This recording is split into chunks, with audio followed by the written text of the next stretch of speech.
प्यारे दोस्तों, आज हम आपको एक ऐसे जनाजे के बारे में बताएंगे जो 3 महीने तक एक कमरे में बंद रहा और जब 3 महीने के बाद कमरा खोला गया तो लाश की हालत कैसी थी, आइए आपको बताते हैं। इसके साथ साथ हम आपको एक बादशाह का वाक़या भी बताएंगे। आप इस वीडियो को आखिर तक ज़रूर देखें और अगर आपने इसे लाइक नहीं किया है तो इस वीडियो को लाइक करें। अगर आपने अभी तक हमारे YouTube चैनल को सब्सक्राइब नहीं किया है तो चैनल को सब्सक्राइब करके बेल आइकन भी दबा दें। तो चलिए शुरू करते हैं। दोस्तों, एक बादशाह ने अपने मुल्क के लोगों पर जुल्म सितम करके बहुत सारा ख़जाना जमा किया और शहर से बाहर जंगल में एक खुफिया गार में छुपा दिया। उस खजाने की 2 चाबियां थीं, एक बादशाह के पास और दूसरी उसके वजीर के पास। इन दोनों के अलावा किसी को भी इस खजाने का पता नहीं था। एक दिन बादशाह अकेला सैर करने के लिए निकला और अपने खजाने को देखने के लिए दरवाज़ा खोलकर उसमें दाखिल हो गया। खजाने के कमरों में सोने चांदी के ढेर लगे हुए थे, हीरे जवाहरात अलमारी से सजे हुए थे।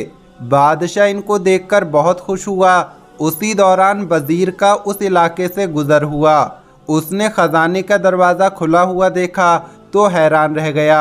उसे ख्याल आया कि कल रात जब वो ख़जाना देखने आया था तो शायद वो दरवाज़ा बंद करना भूल गया था। इसके बाद वज़ीर ने जल्दी से दरवाज़ा बंद करके बाहर से ताला लगा दिया। उधर बादशाह ने जब अपने ख़जाने को देख लिया तो वापस दरवाज़े पर आया, लेकिन ये क्या, दरवाज़ा तो बाहर से बंद था। उसने दरवाज़े को ज़ोर ज़ोर से पीटा और चीखना चिल्लाना शुरू कर दिया, लेकिन अफसोस उसकी आवाज़ सुनने वाला वहाँ पर कोई नहीं था। वो लौटकर फिर से अपने ख़जाने के पास आया और ख़जाने से दिल बहलाने की कोशिश करने लगा, लेकिन भूख और प्यास की शिद्दत ने उसे तड़पाना शुरू कर दिया।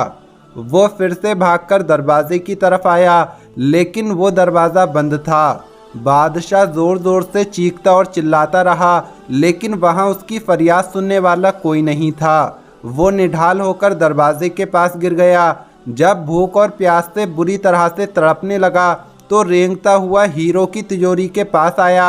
उसने तिजोरी खोलकर बड़े बड़े हीरे देखे जिसकी कीमत बहुत ज़्यादा थी। उसने हीरो से कहा, ए लखपति हीरो, मुझे एक वक्त का खाना दे दो। बादशाह को ऐसा लग रहा था जैसे वो हीरे और मोती ज़ोर ज़ोर से हंस रहे हों।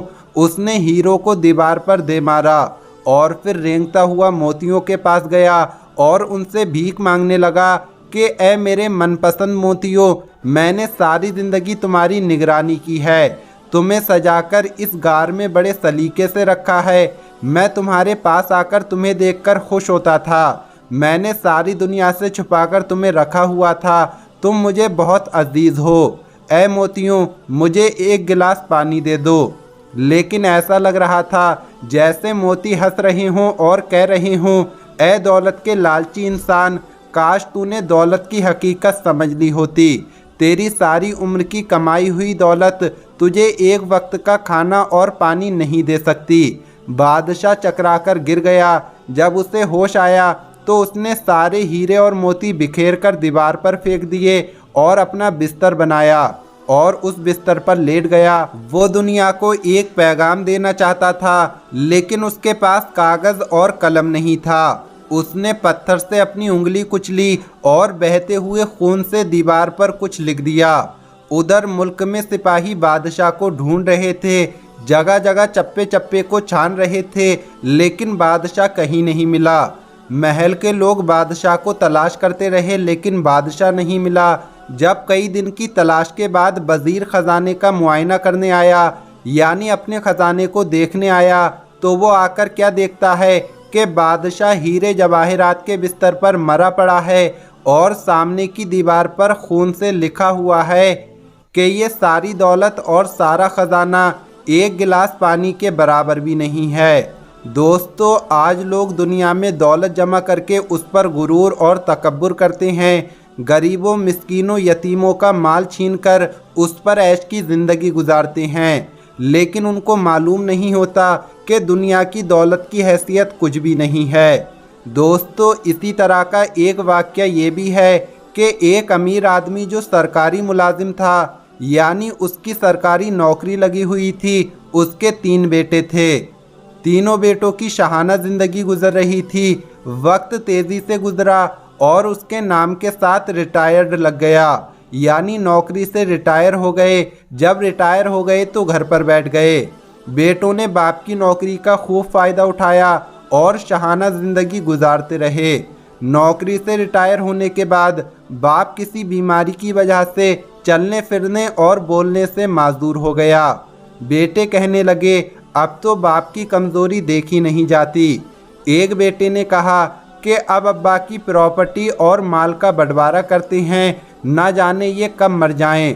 अब तो शर्म आती है बताते हुए कि लोग हमें क्या कहेंगे। जब दोस्त आते हैं तो सामने ये बूढ़ा पड़ा हुआ होता है।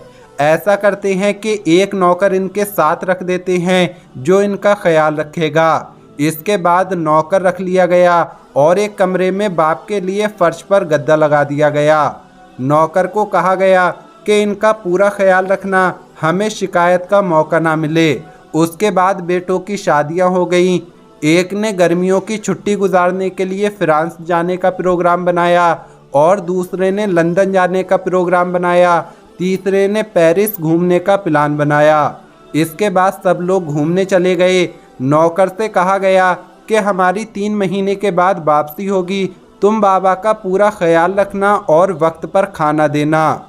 नौकर ने कहा, जी साहब, आपको शिकायत का कोई मौका नहीं मिलेगा।